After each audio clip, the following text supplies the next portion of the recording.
Right, welcome back to the channel. So today we're talking about solar panels.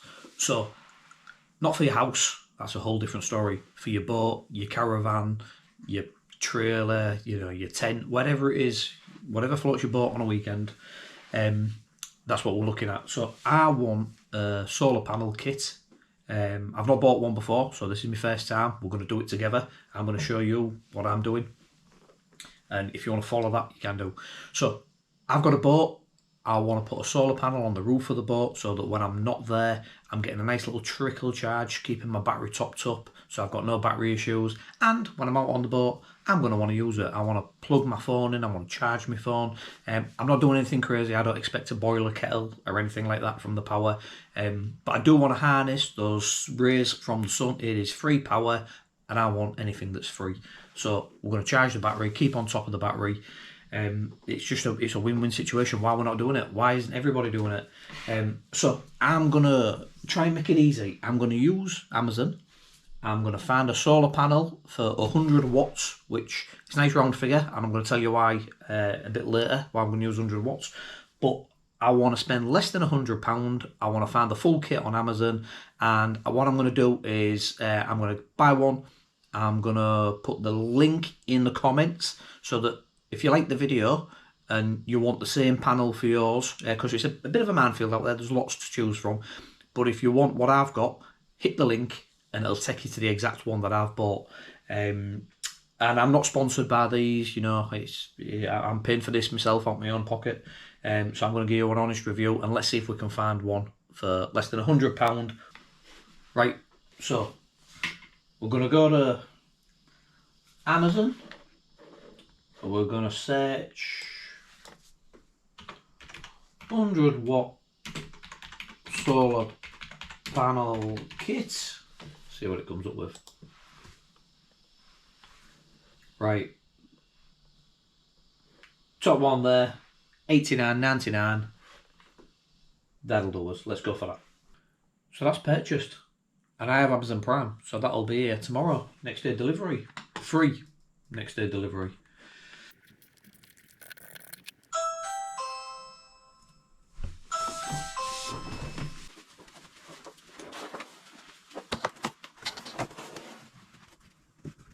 We've got our user guide. So I've got a charge controller. I'll explain the difference in the charge controllers. Still mounting brackets, all aluminium.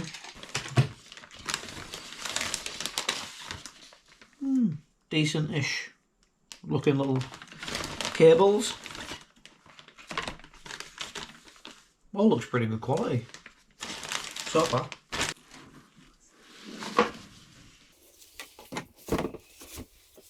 Pretty neat.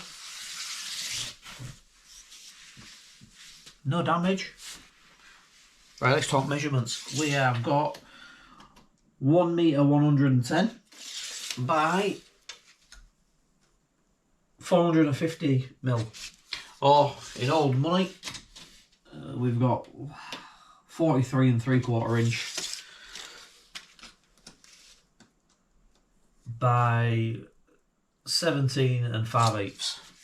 That's actually a perfect size for my application anyway. Little plastic protectors on the corners, aluminium frame. It's not very heavy, but it don't feel like it's made from cheap rubbish either. So this is our little charge controller. So this is a PWM controller. Bit of a boring jargon bit here, but there's two main types of charge controller. There's the PWM, which is what we've got, or there's the MPPT. MPPTs are a bit more expensive, bit better, bit newer technology, but also more designed for like multiple solar panel systems. So if you've got a camper van and you want to put 5 panels on the roof of it so you can live off grid for a week, you're going to go for a more expensive setup, but we're staying below £100, remember. So this is what we get, PWM. These things are pretty cheap. So later down the road, if this breaks, I'll just put a new controller in. They're only cheap. I'll tell you what is good. The little book that comes with it, usually a bit of boring reading. This is quite good. It's obviously we've got a few languages, as every book does these days. But this has got some nice pictures in it, nice photograph pictures, nice and easy to read. That's pretty good. Tells you how to mount it. I could figure that out, I'm sure you could. But it comes with a Z brackets. First impressions, I'm pretty impressed. It's a nice straightforward kit. Let's get it on the boat, let's get it mounted outside, even if we just mount it temporary for now. It's not going to be a finished product, but let's get it mounted, let's get it wired up.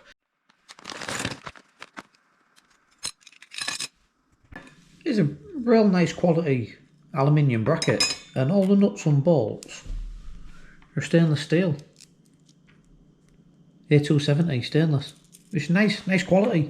It does come with these quite aggressive self-tappers.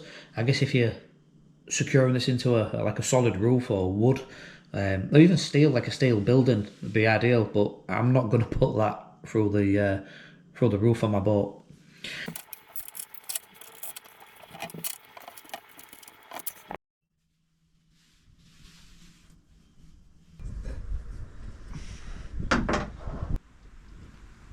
So that's actually worked out really well. I mean, this has all got to get cleaned up, ignore all that.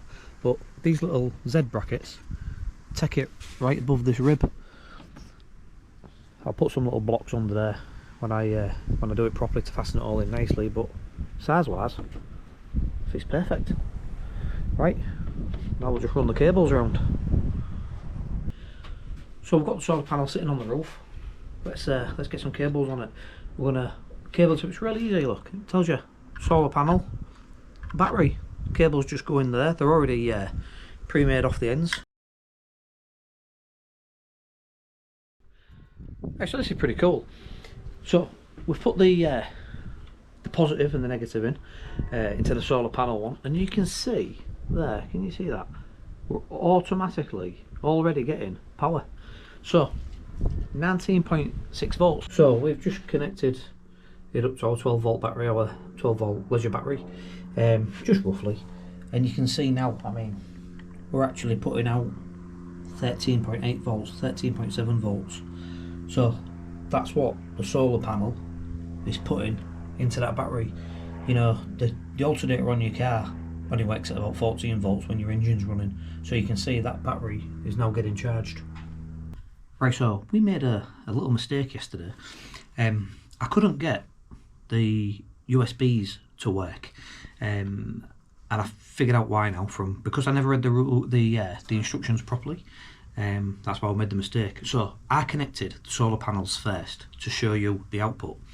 However, now I've read the instructions properly and done a few YouTube researches just on these charge controllers alone, I figured out that you're supposed to connect the battery first, the solar panel second, otherwise it scrambles it, it confuses it, can even break it, but it hasn't broken it. So now you can see here, let me hold it up so you can see it. Right, we have got 13.6 volts coming from the solar panel now and into the battery. If we put in our USB and into our phone,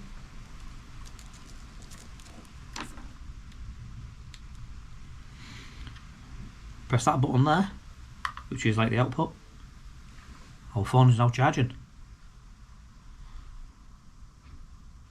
So it's working as we expected now. And you can see the draw. So we've got 13.4 volts going in. If we put this USB in, it charges the phone, and that'll drop down to 13.3 because, well, 13.2 because there's a bit more draw coming from the solar panels. So that's our system all working, as easy as that. If I'd read the instructions properly in the first place, it would have even been easier. Right, we've got the panel set up in the sun. Again, late autumn sun, so it's not a great powerful sun at the moment, but that is going to charge the battery. It's going to power a little set of LED lights on the boat, and as you can see there, we have got our USB charger plugged in. If I press that extra button, that's our phone getting charged. that's exactly what I want from this 100 watt solar panel for less than 100 quid. I've got the kit. I must have about, I don't know, I've not measured out, but you can see there the amount of cable that comes with it. A fair bit of cable. That was the solar panel falling over. That's the first drop test. Looks like it survived that. I better go take that down. But you can see what you get there. So you get the, you know, you've got our little controller, which is pretty good. We can charge the phone, we can charge the battery. We've got plenty of cable, and the solar panel looks like it'll survive a little fall. Pretty good. Right, so conclusion. Brilliant. I mean, 100 watt solar panel, charger, all the cabling, for less than 100 quid off Amazon. How easy is that? So Top Solar, I'll put the link to the exact one that I purchased in the comments, so you can make sure you're getting the one that we've looked at. I mean, it was easy. And once I read the instructions correctly and connected the battery first, solar panel second. But yeah, I mean, really for 100 quid, well, less than 100 quid, 90 quid it was. And sometimes you get offers on them as well, keep an eye out for that. Every caravan in storage, every boat in storage should have one of them on, keeping the battery topped up, charged up. And you can use it for keeping the lights on, that kind of thing. You could even have your lights on a timer, couldn't you, on your caravan with one of them, so that they'll come on for half an hour every night when it's in storage, just to, you know, for security reasons, whatever. I'm dead impressed. I thought it was really easy to set up. Came with everything you wanted. And so easier to expand. You can put extra panels on if you want. You could upgrade the controller at a later date. You can add better batteries. You can spend what you like on a battery, can't you? So yeah, I think it's good. If you like the videos, please like and subscribe. Subscribe's the important one, because then you'll see my new videos coming out. I've got a lot more videos coming out, especially around the boat, the rebuild. And if there's something that I've not covered, ask me a question, I will answer you. Thank you. Remember, Danyorks, like and subscribe. Thanks.